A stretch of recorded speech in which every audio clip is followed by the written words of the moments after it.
Hey, good day, everybody. Hey, it's Max from Traction Dynamics again. I wanted to show you another little interesting thing about the front suspension on the new 2018 Honda Goldwing. We've already kind of tried to demonstrate that we believe it's really softly sprung and underdamped. And one of the things we first found when we took the shock off was that the shock bumper itself, actually I'm going to walk in the shop, I'll be right back, Austin. I'm going to walk in the shop. The shock bumper is unusually long on this shock. So here it is, the shock. This shock has 58 millimeters of travel, and the bumper is 39 millimeters long. Most shocks are normally equipped with a bumper that looks something more in the range like that. Something around 25% of the travel of the shock. In this case, the bumper is 60% of the travel of the shock. It's unusual. Now, coupling that with the fact that the spring is so soft, the bike sags significantly under its own weight. Basically, once a rider sits on this bike, the shock is already sitting on the bumper. So first I'm going to kind of show you. You've seen that shock loose there. This is going to be really sketchy camera work because I got to jam this cell phone into the bore of the bike here. We're going into the kind of the heart of the front of the bike here, where you can see the shock installed on the bike. So there you can kind of see the exposed chrome shaft. I'm wiggling the bike up and down a little bit here, right? So we're going to first stand it up on its side stand so you can see what happens. Go ahead and put it up on its side stand for me, or off, just off the side stand. This is human beings standing next to bike, no rider, because I'm sure somebody will have something to say about that. Oops, hang on a second. Phone in there. Here's some light.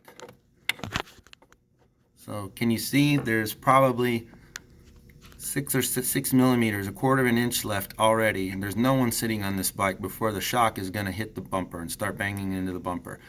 All right, next we're going to repeat this. Go ahead and put it back on the side stand. I have our 200-pound youthful test subject, handsome as he is, sitting on the Goldwing now. Nothing else involved. I'm going to go back in and take a look now at what's going on.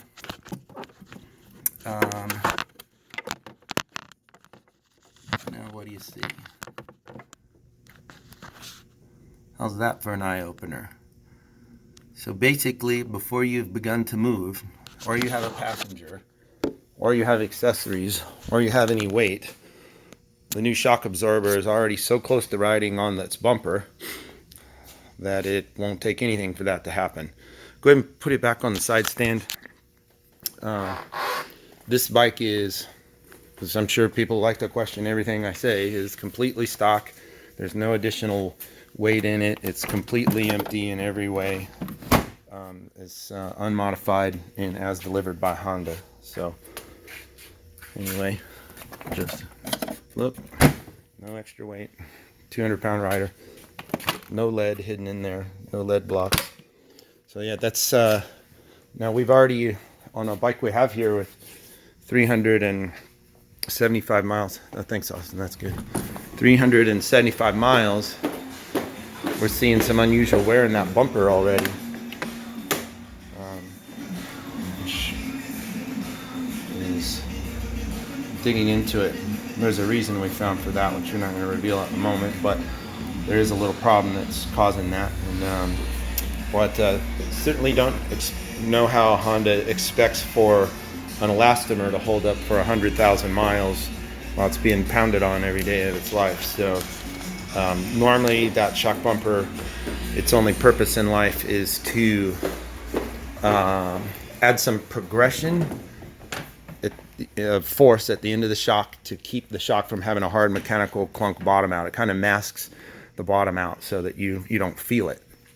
So the oddity about it further is, normally so the shock travel and wheel travel are measured as if the bumper wasn't there at all, as if you crushed it so hard it was able to go magically perfectly flat, which is, of course, an impossibility. So Never seen a shock bumper that took 60% of the available stroke and travel on a shock absorber before.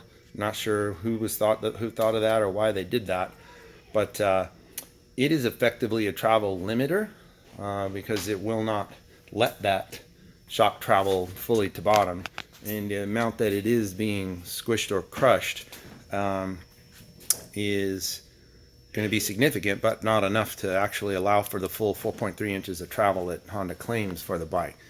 But past that, the question is, why is that big of an elastomer there at all? If they had just put an adequate spring on the bike, then it wouldn't be required, and it wouldn't be taking such a beating with just a few miles on it already. So we'll be curious to see how it holds up over time. So anyway, that's some more insight into the front shock absorber on the new Honda Goldwing. Oh, I guess, yeah, one more thing is, the reason it's sitting down onto that bumper is that literally with just a rider on it, it's already moved 50% of the way through its available travel, and it's about to start hitting the bumper. So anyway, that's the update for today of what we've learned.